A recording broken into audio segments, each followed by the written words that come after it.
Hi all, welcome to Vijayamala சக்கரவர்த்தி channel. இன்றைக்கு உண்டான லஞ்ச் மெனு என்ன அப்படின்றத பார்க்கலாம். இன்றைக்கி காரடையா நோன்பு. Hi all, welcome to Vijayamala சக்கரவர்த்தி சேனல். ஸோ இன்றைக்கி பார்த்தீங்கன்னாக்கா காரடையா நோன்பு. ஸோ இன்றைக்கி நான் வெறும் உங்களுக்கு கார அடையும் உப்பு அடையும் எப்படி பண்ணுறதுன்றதை மட்டும் பண்ணி காட்டுறேன். இன்னைக்கு நேத்திக்கு மடிசாறு கட்டுற வீடியோ யூஸ்ஃபுல்லா இருக்கும்னு நினைக்கிறேன். நிறைய பேருக்கு இதுவா இருக்கும். நான் இன்னைக்கு கட்டின்னு இருக்கிறது 6 கஜத்திலேயே கல்யாணி காட்டன் தான். இது ஆல்ரெடி கட்டியிருக்கேன்னு நினைக்கிறேன். ஸோ இது 6 கஜத்தை நான் 9 கஜமா கட்டின்னு இருக்கேன்.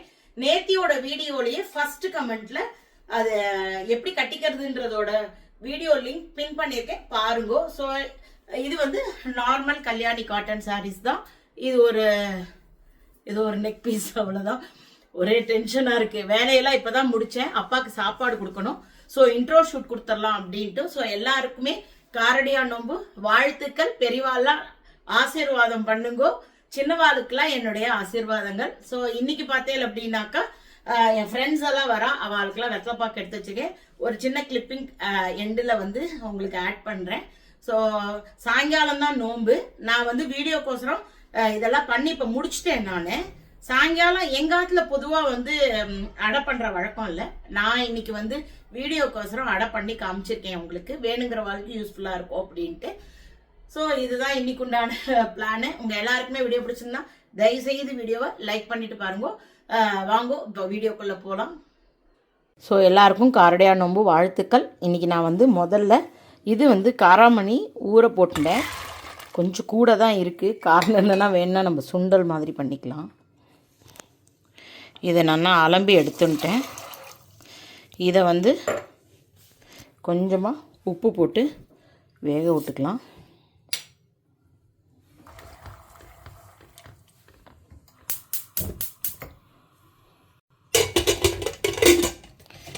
இது கொஞ்சம் 4-5 சவுண்டு விட்டுக்கலாம். நல்லா வேகணும். எங்கள் அப்பாவாலலாம் கடித்து சாப்பிட்ற மாதிரி இருக்கணும். இதெல்லாம் ஆசைப்படுறதே எங்கள் அப்பா தான் முதல்ல ஆள்.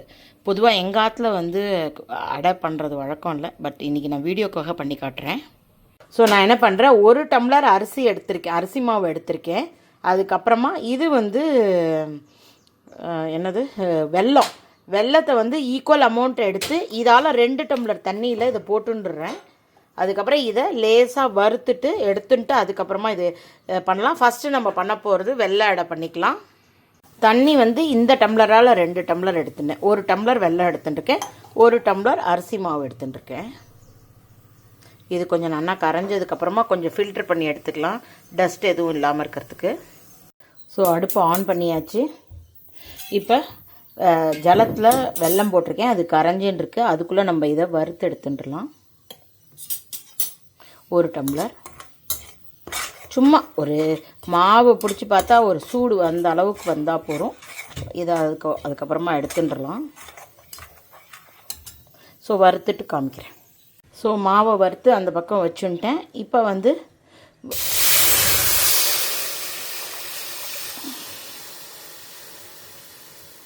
நல்லா வடிகட்டின்ட்டேன், ஒன்றுமே இல்லை பாத்திரத்தில். இது கொஞ்சம் நல்லா கொதிக்கட்டும்.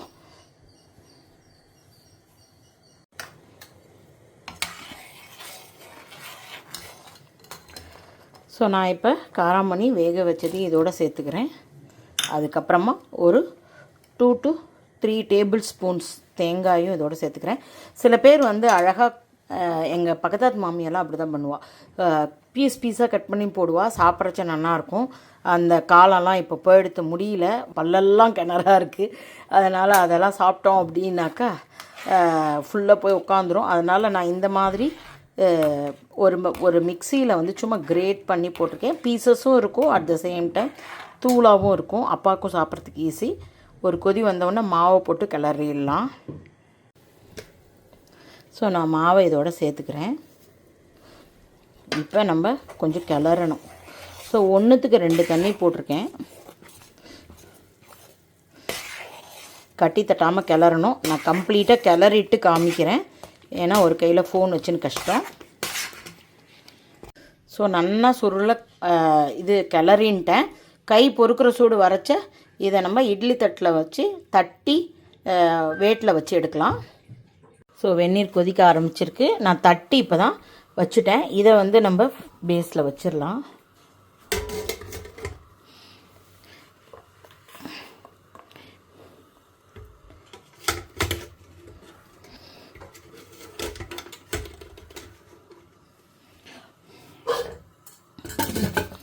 ஸோ 15 நிமிஷம் குக் ஆகட்டும். நம்ம சைடில் கார அடைக்கும் ரெடி பண்ணிடலாம். தட் இஸ் உப்பு அடை. ஸோ இது வந்து ஸ்வீட் அடை வந்து குக்கரில் இருக்குது, இட்லி குக்கரில். ஸோ நான் அடுத்தாப்பில் வானொலி வச்சுட்டுருக்கேன். நான் இப்போ வந்து 3/4 டம்ளர் தான் எடுத்துட்டேன். முன்னாடிக்கு 1 டம்ளர் எடுத்துட்டேன் இல்லையா? ஸோ இது 3/4 டம்ளர் தான் எடுத்திருக்கேன். அளவு ஜாஸ்தியாக வருது, செலவழியாது. அதுக்கப்புறமா ஒரு 2 to 3 டேபிள் ஸ்பூன் தேங்காய், அதே மாதிரி காராமணி, கொஞ்சம் எண்ணெய் குத்திக்கலாம். இதுக்குமே 1க்கு 2 தண்ணி, 3/4க்கு 1.5 தண்ணி. இப்போ இதில் கடுகு, கருவேப்பிலை, பச்சை மிளகா, பெருங்காயத்தை ஃபஸ்ட்டு தாளிச்சிக்கலாம்.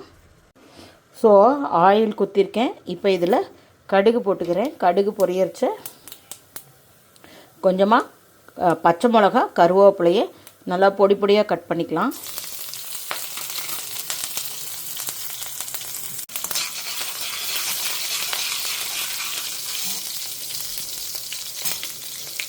கொஞ்சமாக பெருங்காயம்,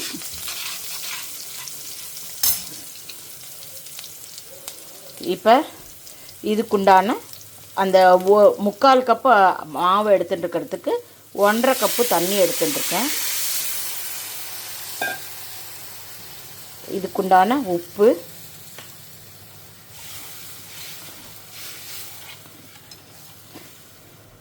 இது கொஞ்சம் கொதி வரைச்ச நம்ம தேங்காய் அப்புறம் காராமணி 2த்தையும் ஆட் பண்ணிக்கலாம். கடைசியாக நம்ம மாவு சேர்த்துக்கணும்.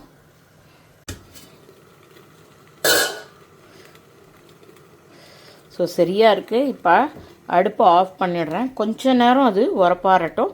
அதுக்கப்புறம் பாத்திரத்தில் ட்ரான்ஸ்ஃபர் பண்ணிடலாம். அதுக்குள்ளே இதுவும் கொதி வந்து இதுவும் கலரிட்டோன்னா அடுத்த ஈடு நம்ம உப்பு அடைய வச்சிடலாம். ஸோ இப்போ நல்லா கொதிக்க ஆரம்பிச்சுடுத்து தேங்காவை சேர்த்துன்ட்டு ஒரு 3 டேபிள் ஸ்பூன் தேங்காய் போட்டிருக்கேன். அதே மாதிரி ஒரு 3 to 4 டேபிள் ஸ்பூன் காராமணி வேக வச்சது, ஒரு கொதி வரைச்ச மாவை ஆட் பண்ணிக்கலாம். ஸோ ஸ்வீட் அடை வந்து ரெடியாக எடுத்து ஸோ பார்த்தெல்லாம் நல்லா கொதி வந்துடுத்து. இதை நான் வறுத்துக்கல, அப்படியே போட்டுக்கிறேன். இந்த டபுள் ஹார்ஸ் பிராண்ட்லாம் வந்து உங்களுக்கு அவ்வளோ தூரம் இந்த வாசனை இல்லை, நல்ல ஃப்ரெஷ் வாசனையாக இருக்கும். மோர்களி பண்ணச்செல்லாம் நான் இப்படி தான் பண்ணிப்பேன். ஸோ அதனால் ஒன்றும் பிரச்சனை இல்லை. எனிவே நம்ம வேட்டில் வச்சு எடுக்க போகிறோம். ஸோ இதையும் அதே மாதிரி நல்லா கிளறிட்டு உங்களுக்கு காமிக்கிறேன். அழகாக பட்டாட்டம் வந்துடும் உருட்டிண்டு. ஸோ நல்லா கிளறி எடுத்துன்ட்டேன். கொஞ்சம் நேரம் சூடு அடங்கட்டும். கை பொறுக்கிற சூடு வந்த கையோடு நம்ம இதை வந்து தட்டிட்டு திருப்பி இட்லி தட்டில் வச்சு எடுக்கலாம். ஸோ இது வெந்நீர் இப்போ சுட ஆரம்பிச்செடுத்து இங்கே தட்டில் ரெடி பண்ணி வச்சுருக்கேன்.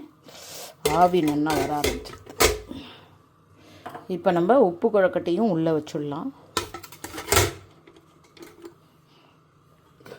இதுவுமே ஒரு 15 நிமிஷம் வேட்டில் வச்சு எடுத்துடலாம்.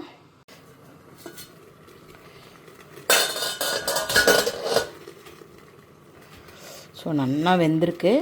ஸோ நான் இப்போ இதை மூடி வச்சுட்டு ஆஃப் பண்ணிவிடுறேன். அடுத்தாப்பில் சாதம், இந்த பக்கத்தில் ரசத்துக்கு வந்து பருப்பு போட்டுருக்கேன். ஸோ இதெல்லாம் நான் இப்போ காட்ட போகிறதில்ல உங்களுக்கு. ஸோ அடையோடையே இன்றைக்கி நான் ஃபினிஷ் பண்ணிக்கிறேன். இப்போ அடுப்பு ஆஃப் பண்ணிட்டேன். உரப்பாறினதுக்கப்புறம் எடுத்தாக்க கரெக்டான கன்சிஸ்டன்சியில் இருக்கும். ஸோ நமக்கு உப்பு அடையும் ரெடி ஆகிடுத்து.